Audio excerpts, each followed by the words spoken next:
Retraso en el vuelo matutino del Aeropuerto Internacional de Chetumal debido a las condiciones climatológicas de la capital del estado, ocasionadas por el Frente Frío número 10.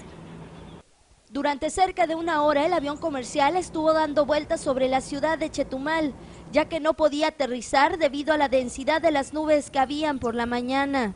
No, o sea, el capitán siempre estuvo avisando que tenía problemas para el descenso porque estaba muy cubierto el cielo de nubes, pero hizo buenas maniobras. Pasajeros que venían a bordo mencionaron que en caso de que en el tercer intento no lograran aterrizar el avión, se dirigirían hacia el aeropuerto de Cancún, ya que el avión podría quedar sin turbocina, en el supuesto de seguir sobrevolando la capital para intentar aterrizar.